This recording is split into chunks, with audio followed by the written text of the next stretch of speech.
Hello viewers, another beautiful day. Hope your five senses work, health and strength is good or excellent.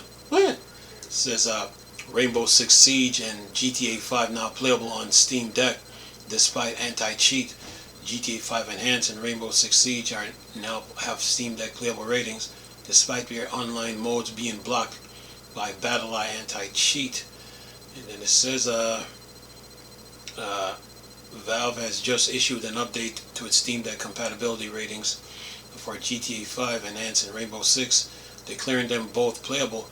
That's despite both games using the same BattlEye anti-cheat software that blocks Linux games, like those using Valve handheld gaming PC from playing online with other gamers. While the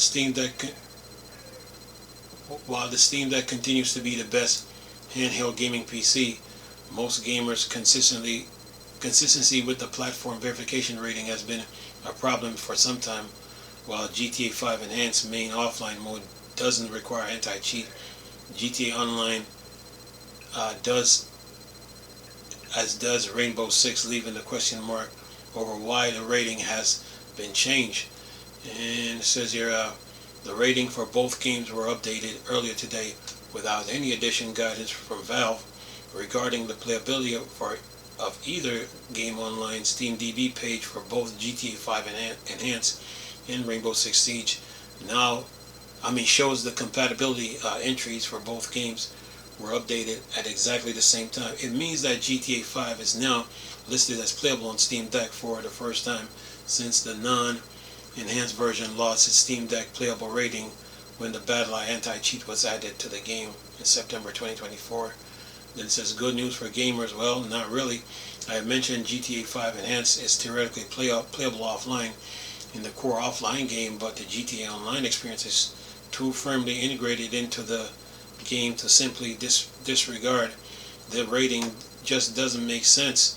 And it says, if I can get this here, it says here, declaring GTA 5 as unplayable last year was an otherwise consistent move with either decision, such as Ghost of Tsushima unplayable rating when the game port launched on Steam back in 2024. The game was rated unplayable due to the incompatibility of SteamOS with its Legend multiplayer mode. Despite the otherwise solid performance in single player, BattlEye, the anti-cheat component used in both games, is a popular option for among game developers. Include Destiny 2, PUBG, Fortnite, among others.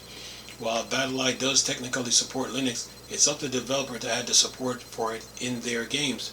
For most part, development teams have instead chosen to block Linux support entirely, stopping games like those with a Steam Deck running SteamOS from playing online at all.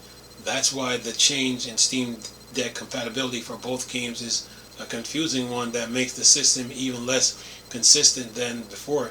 It's even more confusing when you consider Rainbow Six Siege, a multiplayer FPS that by definition requires its online component to work correctly for gamers to want to play it while playable in the sense of the game runs. A Steam Deck playable ratings for this game is arguably more absurd than for GTA 5 Enhanced, as gamers won't really be able to do much with the game installed.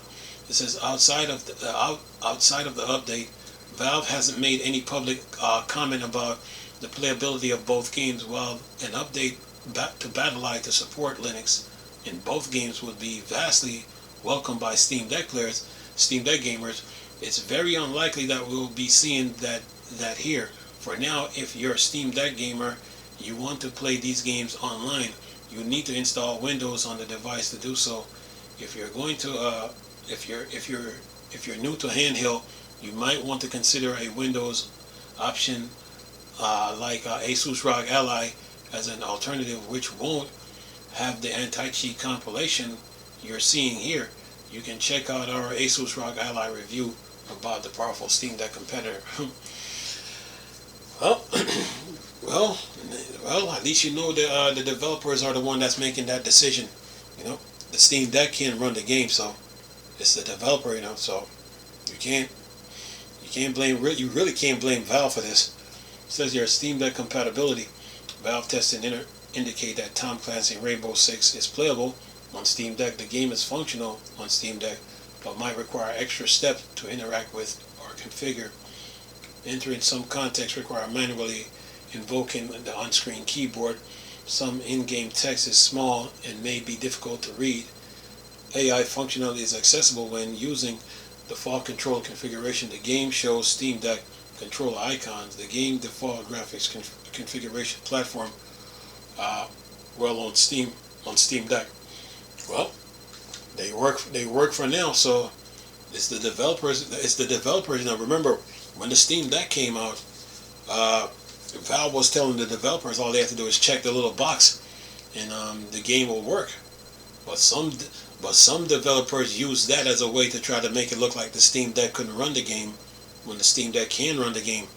I mean, you could talk about Epic, EA with Apex Legends, and a few others. So yeah. Oh, and of course Riot. Can't forget them. Yeah. Anyway, what else we got here? Let me see if I can knock this out real quick. Okay. Let's see. What else we got here? Roman City Builder Pompeii Legacy available to try now, but not for long. With the shades of city skyline, historical management, Pompeii Legacy Steam playtest is finally live for a limited time. And there's a video here, so I'll leave the link in the description box here. Let me keep going here, so what else I can pull up since I'm at it. Anyway, what else we got here? Okay, Assassin's Creed Shadows got a 6 out of 10. Yeah, Xbox just name drop Hollow Knight's Silk Song, and now I'm hopefully for a 2025 launch. Okay, keep moving. It's just news. I gotta put it out. Let's see here. Okay, got a video here. Anything in all black? All right. Well, let's see here. All right, keep moving here. Okay, what else we got here? Got to be quick. Last Epoch Season 2 delayed, and it's probably because of Path of Exile. Well, it happens like that. Okay, there's a trailer here. It says the Season 2 release date is... The last Epoch Season 2 release date is Thursday, April 17th. Okay. Alright, good enough. At least it's coming out. Okay, what else we got here? Any more gaming?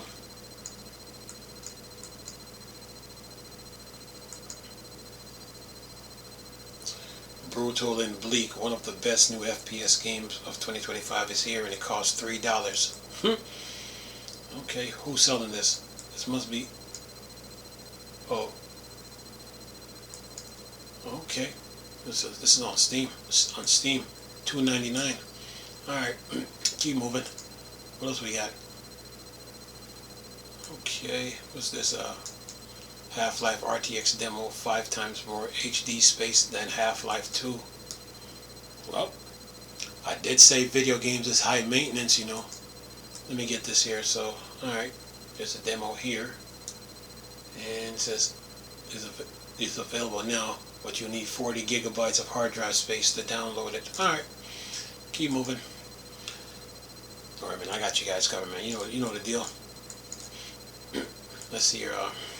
What else we got?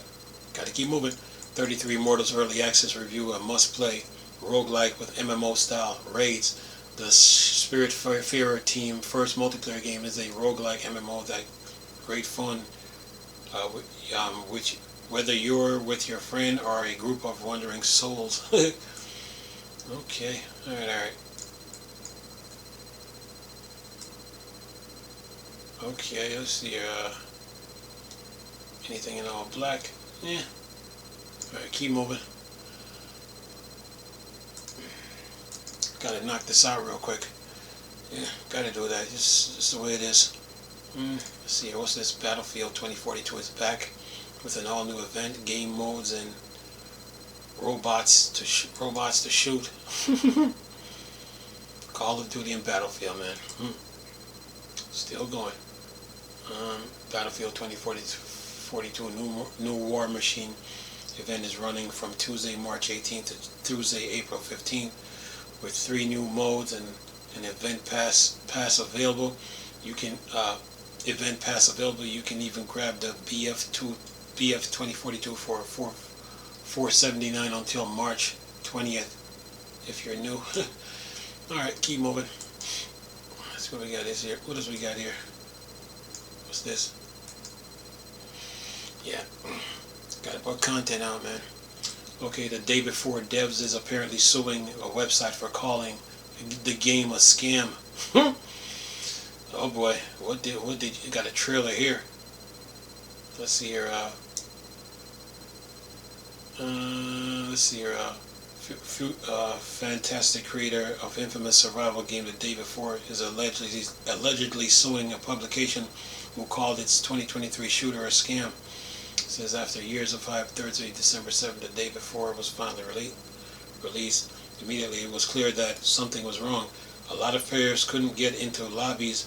Those who did discover empty, lifeless map in a survival shooter that look extremely different to what has been shown in the trailer. 4 days later, developer Fantastic announced it was refunding everybody and shutting down. In January 2024, The Day Before went offline for good. But the story of one of the most infamous game launches in history is not over.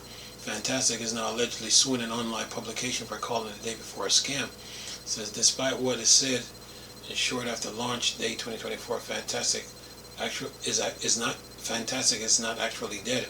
In September 24, the studio announced a new game called Escape Factory, which it tried to raise funding on Kickstarter. After a funding campaign failed, Escape Factory was cancelled, and Fantastic said it would work on a different prop hunt style game called Items. However, the company will be forever synonymous with the ostensible open world survival game. Oh, and if reports are to be believed, the developer is keen to safeguard the remaining shred of The Day Before dignity. And Yakutai Info is a publication based on the eponymous republic within eastern Russia. In a recent article, it claims that Fantastic has filed a lawsuit alleged that Yakutia published information affecting aspect of business reputation. Yeah. And it says here, the complaint is supposedly based on 2 Yakutia articles that described The Day Before as a scam, and said that the game borrowed mechanics from other games. According to Yakutia, Fantastic commissioned a study of linguistic analysis who concluded that these words had indeed affected the company's reputation. And it says here, Yakutia claimed that it replaced the phrase in the article that were cited by Fantastic, but that it did not satisfy the Gatasev brothers, Fantastic brothers, and manager Gatasev started Fantastic in Yakutsk capital before relocating to Kazakhstan. We, for our part, replaced the word scam with embarrassment. Okay. Be careful what you say, folks. And the statement about borrowing mechanics with an accepted quote from the video blog of IXBT Games dedicated to the failure of The Day Before. Yakutia Info says in an article translated from Russia into English by Google. The quote talks about how American bloggers discovered many borrowing from other games. Thus, the meaning of the article remains unchanged, but became more accurate. Okay, yeah. And then they say the word scam is relatively new in Russian language and has a wide range of meanings, from failure to fraud. However, the article did not talk about fraud, but described the unexpected appearance of company Fantastic in the information field with an apology after the failure. To avoid double understanding, we replaced the word scam, and Fantastic offered to settle the conflict out of court only if we remove the article and apologize. Based on the basic principle of our journalism, We consider them pressure on freedom of speech and cannot remove the material. Yeah, be careful what you say, man. Anyway, what else we got? Be careful what you say. City Skylines 2 might let you down before, but a giant new update means it's now better. I think I did a video on this already, I think. Okay, what do we got? Got a trailer. Okay, not sure the trailer. It says here, making the series anniversary, the new City Skylines 2 update makes Colossal Order sequel bigger, better, in some ways easier. Yeah, man, be careful what you say, man. Be careful what you say. Yeah.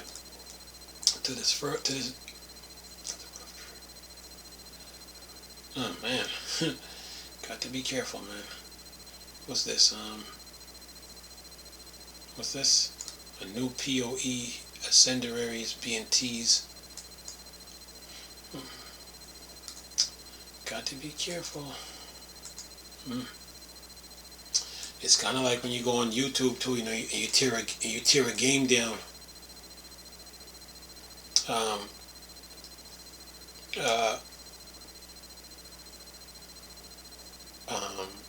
You know, like when you tear a game down, you know, and then you got to come back.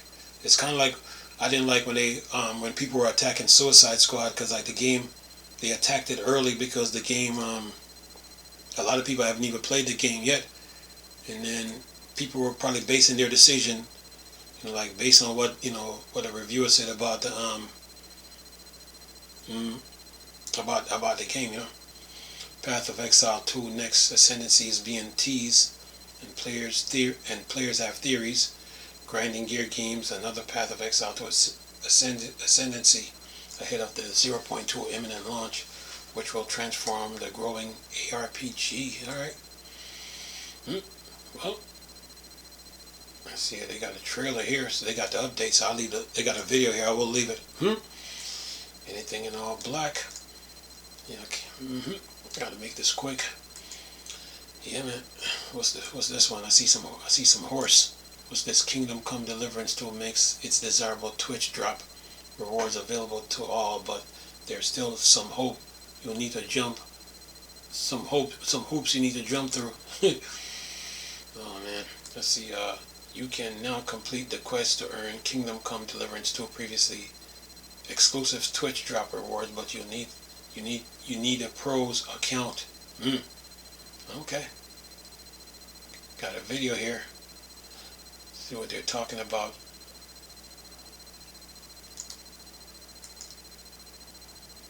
It's 18 minutes.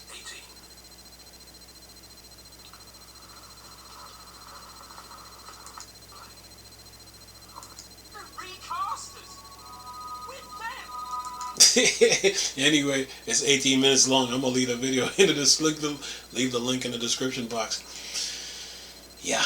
All right. Let me see if I can catch any other news before I go here. Cause I got some content I need to put out.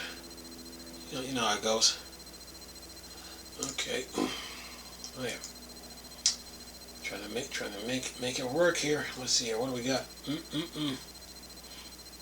I think there was something on Game Developer before I go. Let's see here. What's this? What's this? Pondering the depth and delight of plunder ludus in tape carrier. What is? Okay, what's this? Oh, I'm very interested in movements in games. General embodying, you can achieve different controls as well as feeling the mastery of the weirdness of exploring a new body. It says the IGF Independent Game Festival aimed to encourage innovation and development and recognize independent game developers advancing the medium. This year, game developers sat down with finalists for the IGF Nouveau Grand Prize nominees ahead of GDC to explore the themes, design, decisions, and tools behind each entry. Game developer and GDC are siblings. And it says Tape Carrier is an exploration of possibilities in virtual space, doing so through the use of cut and sample segments from PlayStation to Nintendo 64 games. Game developer spoke with Mutt, the creator of Novo Award animated experience, to talk about how they managed to make elements from games on different consoles play well together, the process by which they chased the moment from an older game they wanted to sample for this project, and the new appreciation for the fine detail it gives them as they work with samples of these past games. It says, who are you and what was your role in developing Tapecaria? I am Mutt, pronounced Mooch, from the Brasilia, but interesting in NYC, and according to my partner, whom I just asked, I am playful, loving person. I'm pretty much made of Tapecaria myself, or made, you can say I am the gatherer and weaver and pre-existent part in its development. I also worked with, what did he say? He said, see if I can get this here. I also work closely with my friends, current groups, and Johnny Hopkins in our exploration of working with pre-existing video games to create new stuff, which we all plundered.